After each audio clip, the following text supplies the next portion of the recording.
Good morning, everyone, and happy Easter. My name is Noel. I'm one of the pastors here at Riverview. And growing up, one of my favorite services of the whole year was our Easter morning sunrise service. And it was on Easter morning, and it was at sunrise. And there was something cool about sometimes even having the service outside where we could have the crispness of the air and hear the birds chirping and just and see the little buds on the trees that gave new life, gave meaning to new life, and all of that while hearing the Easter story read. And as I was preparing my message I'll be giving at our Easter service here coming up in a few hours, as I was preparing this, I was reading the different gospel accounts, and I was reflecting on how the different gospel writers, Matthew, Mark, Luke, and John, each took different parts of the story and highlighted them. And that's what happens whenever you talk to 4 different people about a story. They focus on different parts of the story.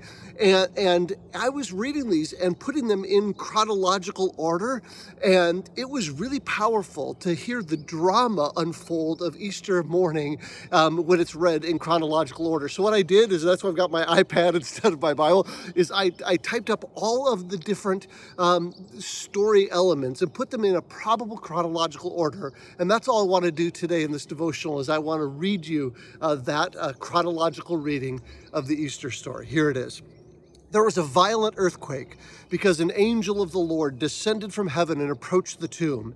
He rolled back the stone and was sitting on it. His appearance was like lightning, and his clothing was as white as snow. The guards were so shaken by fear of him that they became like dead men. When the Sabbath was over, Mary Magdalene, Mary the mother of James, and Salome brought spices so that they could go and anoint him. Very early in the morning, on the first day of the week, they went to the tomb at sunrise. They were saying to one another, "Who will roll away the stone from the entrance to the tomb for us?" Looking up, they noticed that the stone, which was very large, had been rolled away. So she went running to Simon Peter and to the other disciple, the one Jesus loved, and said to him, "They've taken the Lord out of the tomb, and we don't know where they've put him." At that, Peter and the other disciple went out, heading for the tomb. The two were running together, but the other disciple outran Peter and got to the tomb first.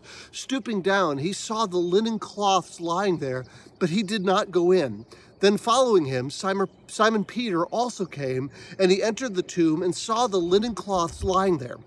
The wrapping that had been on his head was not lying with the linen cloths, but was folded up at a separate place by itself.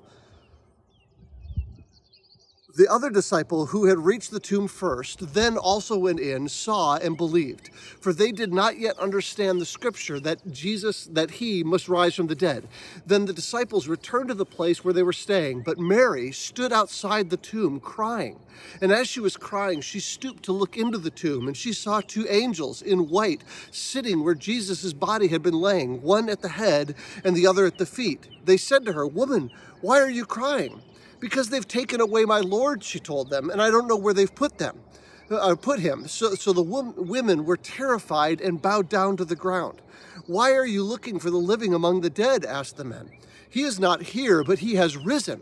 Remember how he spoke to you while he was still in Galilee, saying, 'It is necessary for the Son of Man to be betrayed into the hands of sinful men, be crucified, and rise on the 3rd day?' And they remembered his words. Then go quickly and tell his disciples, 'He has risen from the dead, and indeed he is going ahead of you to Galilee. You will see him there.' Listen, I have told you." So departing quickly from the tomb with fear and great joy, they ran to tell his disciples the news. Having said this, she turned around and saw Jesus standing there, but she did not know it was Jesus. "Woman," Jesus said to her, "why are you crying? Who is it that you're seeking?" Supposing he was the gardener, she replied, "Sir, if you've carried him away, tell me where you've put him, and I will take him away." And Jesus said to her, "Mary." Turning around, she said to him in Aramaic, "Rabboni," which means a teacher. "Don't cling to me," Jesus told her, "since I have not yet ascended to the Father. But go to my brothers and tell them that I am ascending to my Father and your Father, and to my God and to your God." She went and reported to those who had been with him as they were mourning and weeping. Yet, when they heard that he was alive and had been seen by her, they did not believe it. And that's the story of Easter, the story of disbelief, the story of a miraculous resurrection from the dead that is so astounding that even the people that were closest to Jesus didn't believe that it was true. And yet we are, as followers of Jesus, believers. This story that I just read is the fundamental story that we believe. This is what is of first importance to us, that Jesus Christ lived a sinless life, that he died on the cross, that he was buried, and on the third day he rose from the dead miraculously and ascended to the right hand of God the Father.